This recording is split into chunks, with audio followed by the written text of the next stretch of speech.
Hi, இன்றைக்கி நம்ம வீடியோவில் என்ன பார்க்க போகிறோம்னா, வரலட்சுமி பூஜை முடிஞ்சிருச்சு. நம்ம ஃப்ரெண்டு வீட்டில் இருந்து அம்மாவை அப்படியே வீடியோ எடுத்து அழகாக அனுப்பியிருக்காங்க. எப்படி இருக்குன்னு பாருங்கள்.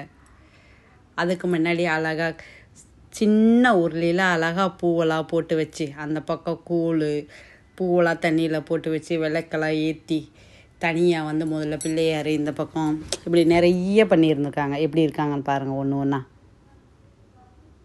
பிள்ளையார் அழகாக 2 முத்து வச்ச மாதிரி உள்ள சின்ன மாலை அழகாக கழுத்தில் போட்டிருந்தாங்க. மேலையெல்லாம் அரளிப்பூவில் உள்ளது, ரோஸு மற்ற எல்லாமே பூவெல்லாம் போட்டு பூஜையெல்லாம் முடிச்சுட்டு இந்த வீடியோ எடுத்து அனுப்பியிருக்காங்க. எப்படி இருக்குன்னு பாருங்கள். அப்படியே இந்த பக்கம் திருப்பணம்னு வச்சுக்கோங்களே, கீழே பள்ளையத்துக்கு அதுக்கு முன்னாடி கொடுக்குறவங்களுக்குள்ள ஜாக்கெட் பீட்டு வளையல்லேருந்து அம்மாவுக்குள்ளது எல்லாம் எடுத்து வச்சுருக்காங்க. நடுவில் ஒரு காமாட்சி அம்மன் விளக்கு ஏற்றி வச்சுருக்காங்க. அதில் இருந்தபடியே பக்கத்தில் காயினெல்லாம் போட்டு பூஜையெல்லாம் முடிச்சுட்டு எல்லாம் எடுத்து வச்சுருக்காங்க. அப்படியே பாதத்தில் இருந்து பாருங்கள் அம்மனோடது எப்படி அழகாக அலங்காரம் பண்ணியிருக்காங்கன்னு. என் ஃப்ரெண்டே அப்படியே அம்மனை அழகாக அலங்காரம் பண்ணியிருக்காங்க. அவங்க கையாலேயே அரளிப்பூவெல்லாம் வாங்கிட்டு கட்டி மாலையாக போட்டுட்டு கீழேயும் மற்ற பூக்களையும் அவங்க எப்படி நினச்சி கட்டினாங்களோ அதே மாதிரியே கட்டி எடுத்துகிட்டு கீழே பாதத்துக்கிட்ட தாமரைப்பூவை அழகாக விரித்து வச்சுருந்தாங்க. இந்த பக்கம் ஒரு பக்கமும் தாமரைப்பூ இருக்குது பாருங்கள்.